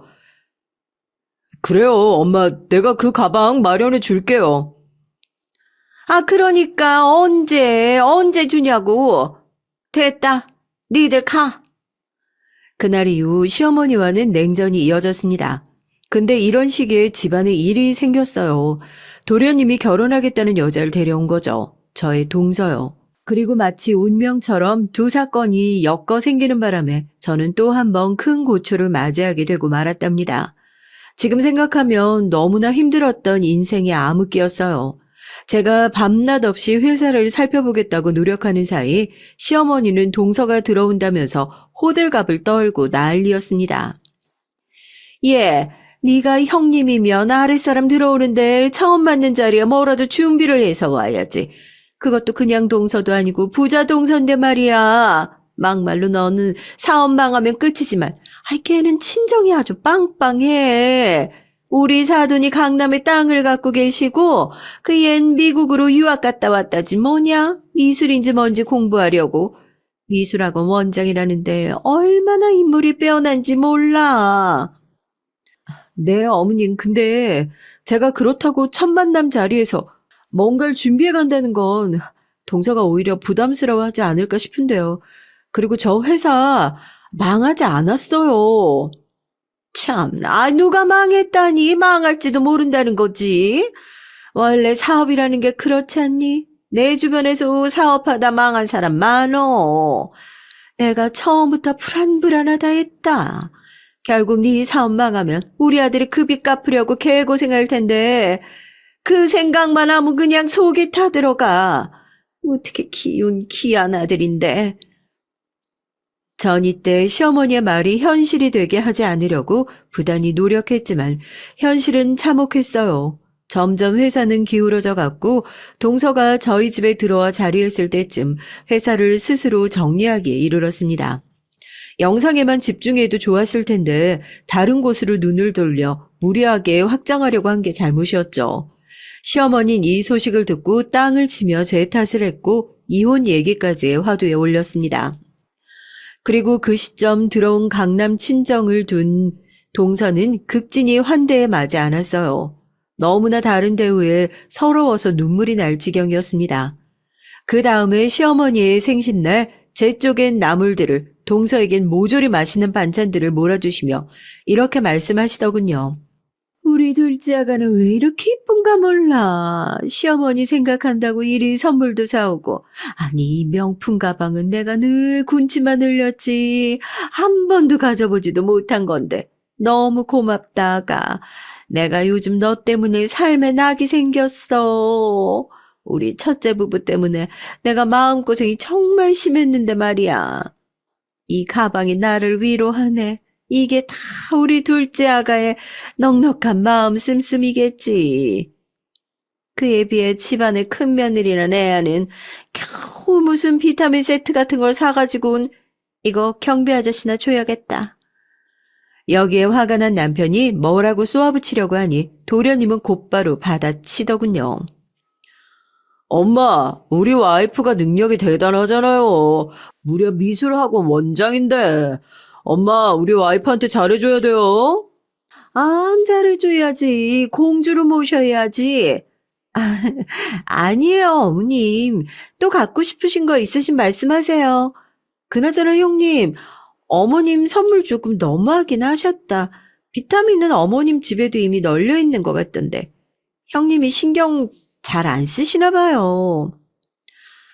제가 무슨 나를 신경을 써주니? 쟨 지금 지 살 길도 못 찾고 헤매는 애야. 내가 결혼을 뜯어말리자는 걸 많이 후회한다. 엄마, 작작하세요. 남편이 소리를 지르자 그제야 시어머니는 말을 멈췄습니다. 저는 이때 스트레스가 상당히 심한 상태였어요. 회사가 망한 것도 모자라 집도 작은 집으로 옮기고 일거리를 찾는데 잘 구해지지 않았거든요. 시어머니는 선물도 겨우겨우 사간 거였습니다. 근데 저리 말을 하시더라고요. 그리고 여러분도 느끼셨겠지만 동서도 만만치 않은 인물이었어요. 시어머니가 대놓고 저를 비아냥대는 발언을 하고 있으면 가만히 있어도 될 걸 호호 웃으며 동조를 하더군요. 저하고 둘이 있을 땐 은근슬쩍 말까지 놓으며 하대하기도 했고요. 커피를 타야 하는 일이 있으면 자기는 손목이 아프니 대신 해달라고 한다든가 과일을 깎으려고 하면 칼을 무서워한다나 말도 안 되는 말을 하면서요. 그리고 겉으론 형님, 전 형님 같은 분이랑 가족이 돼서 너무 좋아요. 전 사업하는 여자들 개인적으로 존경하고 멋있다고 생각하거든요. 저도 학원을 운영하지만 형님도 회사를 운영하셨으니까 대화가 좀 통할 것 같네요. 이런 말을 하면서 시어머니 앞에선 꼬리를 흔드는 스타일. 그게 딱 동서였습니다. 솔직히 무서웠죠. 앞뒤가 완전히 다르니까요. 그날 전 남편에게 차에 가 있으라고 하고 시댁을 나오면서 주차장에서 동서를 불렀어요. 솔직한 제 기분을 표현하기 위해서였죠. 동서, 오늘 시어머니에게 한 그런 말 다시 안 해줬으면 좋겠는데 기분이 별로 좋지 않았거든.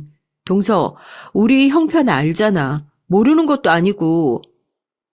어머, 형님, 제가 형님 기분까지 맞춰드려야 하는 거예요? 어머, 형님 되게 피곤한 스타일이다. 뭐라고? 동서, 지금 무슨 태도야, 그게? 형님, 제가 충고 하나 해드릴게요. 앞으로 저 같은 사람한테 함부로 조언, 이런 거 하지 마세요. 저 지금 잘 나가는 학원 운영하는 사람이고, 아시겠지만 저희 친정도 여유가 넘쳐나요. 근데 형님은 망했고, 아무것도 가진 게 없잖아요? 괜히 제 화 돋궈봤자 좋을 게 하나도 없다고요. 동서의 말은 정말이지 기가 차더군요. 웃으면서 아무렇지 않게 저런 말을 하고 당당히 뒤돌아서는데 열이 확 올랐습니다. 차에 타 있던 남편이 저를 보고 무슨 일이 있었냐 묻더라고요. 걱정스러운 얼굴이었죠. 전 남편이 들으면 함께 속상해할까봐 말하지 않았어요. 속으로는 다신 동서에게 말을 걸지도 상대하지도 말자고 다짐을 하며 울음을 끄끄 삼켰고요. 그런데 시어머니의 동서 편에는 지나쳤어요. 시어머니 생신 때 그런 사건이 일어난 지도 얼마 되지 않아 또 하나가 터지고 말았는데요. 전 이 사건으로 시댁과 절연을 선언하고 말았답니다. 사건의 첫 발단은 도련님이 갑자기 가족의 화합이라는 명목으로 모임을 개최한 것이었어요. 썩 내키지 않고 가고 싶지도 않았지만 도련님이 가족 단톡방에 꼭 모여야 한다고 중대 발표를 할 것도 있다 하길래 참석한 자리였습니다. 그리고 사실 저희 부부 역시 시어머니에게 알릴 소식이 있었어요. 샹들리에가 번쩍번쩍 빛나는 레스토랑에 자리를 잡았는데 저희 식사가 마무리되어 갈 쯤 소식을 알렸답니다. 엄마, 이 사람 임신했어요. 뭐? 어머나. 시어머니와 동서가 동시에 같이 놀라더라고요. 전 지금 형편이 조금 힘들긴 하지만 아기 천사가 찾아온 걸 보니 잘 풀릴 모양이라면서 웃어 보였죠. 그런데 그 뒤에 시어머니 반응이 석연치 않았습니다. 아니, 네 동서도 임신을 했는데 너까지? 아유, 어떻게 같은 시기에 임신을 했다니? 이거 좋은 건가? 그때서야 전 동서가 임신을 했다는 것을 알게 됐어요. 동서 임신했어? 아, 네. 오늘 형님하고 아주버님께 말씀드리려고 했는데 형님도 임신하신 줄 몰랐네요. 동서의 표정은 별로 좋지 않았어요. 마치 자신이 유일하게 임신해야 할 사람인데 누군가 또 임신을 해서 관심받는 게 불편한 눈치였습니다. 그런데 그때 시어머니가 갑자기 상을 소리나게 탁 내려치더라고요. 근데 너희도 답도 없다. 형편도 궁색하면서 어떻게 애를 키우려고 그래? 니넨 지금 니들 살기도 바쁘지 않니? 아니, 내가 축하한다는 말이 입에서 도저히 나오지를 않네. 순간적으로 섭섭한 마음이 몰려왔습니다. 어머님, 저 일자리 구했고 지금 열심히 빚도 갚아 나가고 있어요. 왜 안 좋은 쪽으로만 생각하세요? 그렇게 말씀하시니까 섭섭하네요. 맞아요. 엄마, 이럴 땐 그냥 축하해 주시면 되는데 왜 굳이 그런 말씀을 하시는 거예요? 너무 기분 상하네요. 괜히 왔네요. 오지 말 걸 그랬어요. 남편과 저는 그 자리에서 일어나 버렸습니다.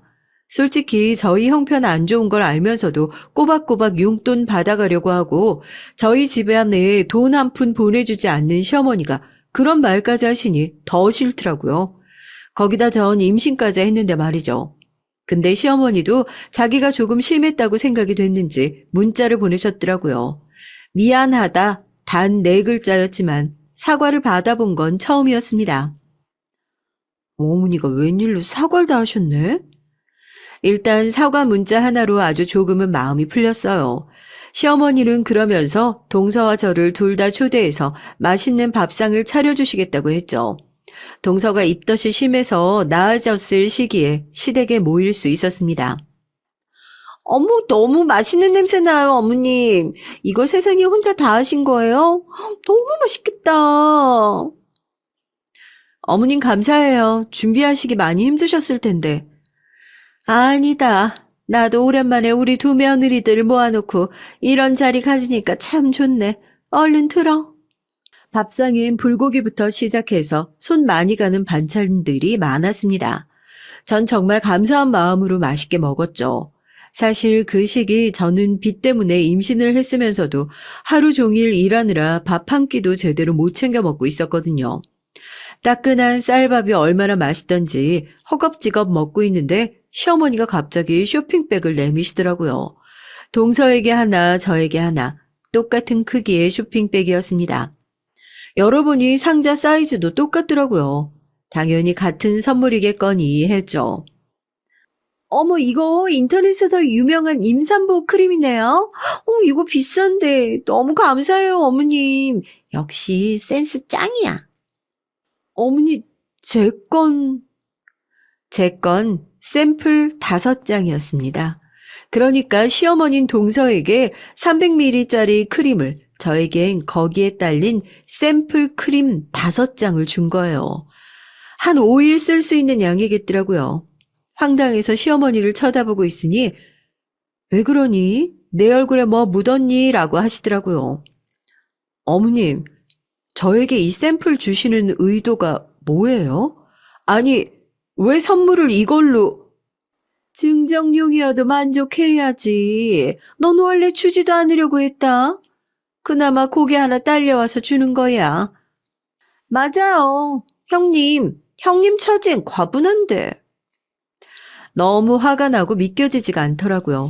몸이 주체가 안 될 정도로 덜덜 떨렸어요. 이건 완전히 저란 사람을 무시하는 것이잖아요. 동서와 시어머니가 악마로 보였습니다. 전 선물 박스를 내팽개치고 두 사람에게 말했어요. 동서, 말 조심해. 애들 가르치는 사람이 말이 그렇게 천박해서 어떡해? 애들이 뭘 보고 배우겠어? 그리고 어머님, 대단하시네요. 전에 제가 도련님 취직시켜드리고 꼬박꼬박 용돈 드리고 선물 챙겨드린 건 싹 다 잊으셨나 봐요. 회사 망하고 나니까 이제 제가 사람으로도 안 보이세요? 정말 어머니 같은 사람 처음 보네요. 아니, 이제 더 보고 싶지도 않네요. 전 이 집 며느리 포기하겠습니다.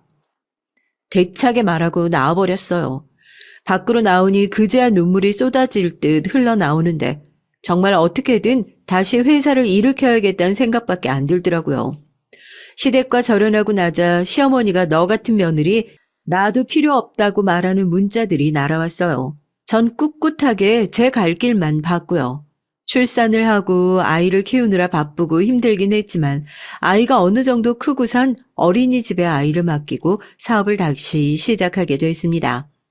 그 와중에 놀라운 인연도 만나게 됐는데요. 바로 동서의 친정 아버지였어요. 우연히 사업차 만나게 됐는데 동서의 친정 아버지께서는 동서와 달리 상당히 좋은 분이셨죠. 제가 이끌려는 사업을 좋게 보셔서 사실 제 사업에 도움을 주신 분이시기도 했어요. 그러면서 동서에 대해서도 알게 됐는데 그전에도 도련님 같이 무지개 능력 없는 사람이 어떻게 부자 동서를 만났는지 신기했는데 여기에도 얽힌 얘기가 있더라고요. 바로 동서가 나이트 죽순이, 그러니까 나이트 클럽을 상당히 좋아했는데 거기서 도련님을 만난 거래요. 한마디로 두 사람이 그런 쪽으로는 코드가 맞았던 거죠. 그래서 동서의 친정 아버진 도련님도 별로 마음에 들어하지 않으시더군요. 그러던 어느 날 그분께서 저에게 엄청난 무게가 실린 부탁을 하시게 됐습니다. 나는 우리 딸만 생각하면 너무 속상하네. 무슨 말씀이세요? 대표님 딸은 지금 학원 잘 이끌어가고 있잖아요. 그건 걔가 고용한 선생님들이 한 일이야. 정작 딸애는 매일 쇼핑이나 하고 술이나 퍼다 마시고 있지. 애도 가정부에게 맡겨버리고 내 딸에겐 실망스럽지만 아비로서 뭘 어찌 할 수가 없어서 속상하네. 아, 그러셨구나. 그래서 말인데 이번에 대책을 세워야겠다는 생각이 드네. 이렇게 자기 힘으로 뭔가를 해내는 자네를 보니까 더더욱 그래. 내 딸이 자네 같은 사람이 되었으면 좋겠어. 아예 자네 밑에서 하나하나 배워가는 것도 괜찮을 테고 자네가 좀 맡아줄 수 있나? 네? 대표님 딸, 그러니까 동서를 제 회사에 취직시켜 달라고요? 무리한 부탁이긴 하지만 부디 들어달라고 요청하시더라고요. 이번에 딸의 카드도 뺐고 완전히 지원을 끊어버릴 거라고 하시면서요. 딸이 정신 차리길 바라는 마음으로 내린 결정이시라는데 안 된다고 말씀드릴 수가 없었어요. 개인적으로 동서는 제게 미운 사람이었지만 동서의 친정 아버지인 도움을 주신 분이었으니까요. 그래서 다음 주부터 동서를 제 회사로 출근시켰습니다. 역시나 동서는 난리가 나 있었어요. 틈 날 때마다 자기 아버지에게 전화해서는 카드 달라 난리를 치더군요. 아빠, 나한테 계속 이럴 거야? 아빠가 차려준 그 가게 거의 망해서 우리 밥도 못 먹고 산다고. 내가 형님이라는 연 회사에 들어가서 이직거리 해가며 먹고 살아야 돼? 진짜 싫다고. 당장 내 카드 주고 우리 그 가게도 다시 차려줘. 나 학원도 다시 복귀시켜주고.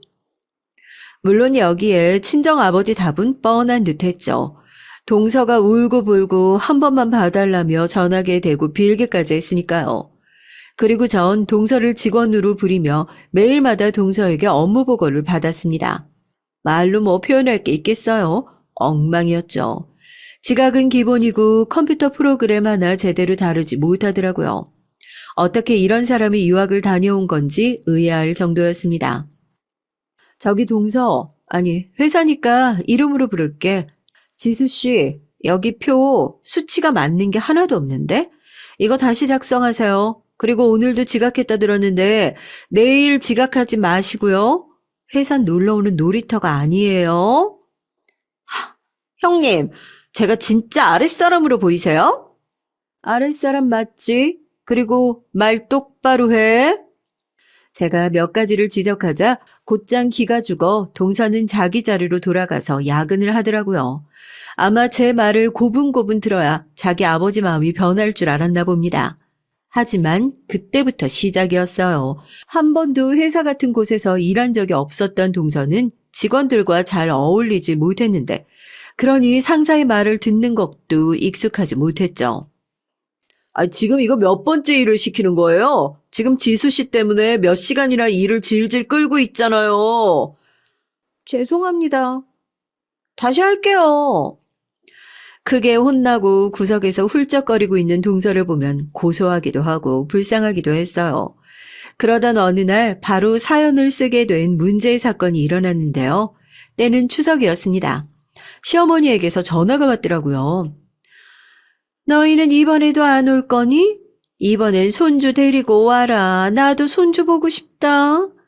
내가 바닥을 치고 울어야 되니? 나도 이제 엄마 노릇 할머니 노릇 하게 해줘라 제발. 시어머니는 꽤나 애달픈 어조로 남편에게 시댁에 오라고 하셨고 저희 시댁과는 절연을 선언했지만 이번만큼은 시어머니의 부탁으로 시댁에 가기로 했습니다. 도착하자마자 동서와 시어머니는 하하호호 웃고 있더라고요. 가까이 다가가 보니 동서가 사온 명품백을 시어머니가 매만지고 있었어요. 귀한 보물 대하듯이요. 왔니? 기다렸다. 얼른 앉아라. 시어머니는 저희가 기척을 내니 가져온 배와 사과 쪽을 보시곤 인상을 찌푸리시더라고요. 사실상 시어머니가 저희를 부르신 것이니 뭐라 하긴 그랬는지 별 말씀을 안 하시더군요. 원래의 어머님이었다면 저딴 과일 세트를 사왔냐 한마디 했을 텐데 말이죠. 근데 우리 아들 왜 이리 헬스케진 거야? 너 밥도 못 먹고 다니니? 헬스군요. 살이 5kg는 쪘는데 무슨 헬스 끊어야 할 판이에요. 그나저나 잘 지내셨어요? 참 일찍도 묻는다. 얼굴 비추지도 않고서는. 내가 기분이 괜찮았겠니? 시어머님 그러면서 제 쪽을 째려보더라고요. 그리고 나름 무난한 분위기의 식사가 시작되려고 하는데 갑자기 시어머니가 혼잣말로 중얼거리시는 겁니다. 내가 복도 치질이 없지. 저딴 싸구려 과일은 뭐하러 사온 건지. 젓가락으로 불고기를 집어 입에 한 점 넣으려는데 계속해서 중얼대는 시어머니의 목소리에 결국 참지 못했습니다. 어머님 뭐라고 하셨어요? 넌 네 동서 반만 닮아봐. 재수없는 년이 시집와서 내가 너 때문에 내 아들한테 와달라고 빌어야겠냐? 이 못돼 먹은 년. 어머니 말 조심하세요. 애들 있는 거 안 보이세요? 너 때문에 내 아들하고 사이가 멀어졌어. 다 너 때문에 이 재수없는 년아. 시어머니는 불고기를 집어 제 얼굴에 집어 던지기까지 했습니다. 덕분에 양념이 사방팔방 튀어서 불고기는 그대로 제가 입은 옷으로 떨어졌고요. 그런데 그때 남편이 나섰죠. 남편 입장에서도 많이 참은 것일 겁니다. 엄마, 재수 씨가 아내 부하 직원이에요. 제발 정신 좀 차리세요. 뭐야? 아이, 그게 무슨 말이냐? 아가, 진짜니? 그게, 네, 어머님. 저희 친정 아버지가 지원 다 끊으시는 바람에 저 맨평백도 사실은 제가 쓰던 거 드린 거예요. 동서가 흐느끼며 말하자 시어머니는 뒤로 넘어갈 듯한 표정을 지으셨어요. 그리고 믿지 못하겠다는 듯 말을 한참이나 버벅거리시더군요. 어머, 말도 안 돼. 더 이상 여기 있고 싶지 않았던 전 마지막으로 쐐기를 받고 시댁을 떠났습니다. 어머님, 시댁엔 더 이상 못 올 것 같네요. 이 정도 했으면 제 입장에선 최선을 다한 것 같아요. 잘 지내세요. 그때 시어머니의 얼타는 표정이 아직도 생각이 나네요. 그 이후 동서는 계속 저희 회사에서 일을 하고 있고 시어머니에게선 연락이 없습니다. 가끔 남편에게 전화를 거는 것 같은데 남편이 일방적으로 받지 않고 있어요. 참고로 동서는 사람이 좀 바뀌었어요. 물론 전 사람 변한다는 말 믿지 않지만 이젠 제게 꼬박꼬박 존대하며 일도 열심히 하려고 하네요. 보여주기 식인지 아직 더 두고 봐야 할 것 같지만요. 어찌됐든 제 사연은 여기까지입니다. 행복한 하루 되시길 바라며 이만 마칠게요.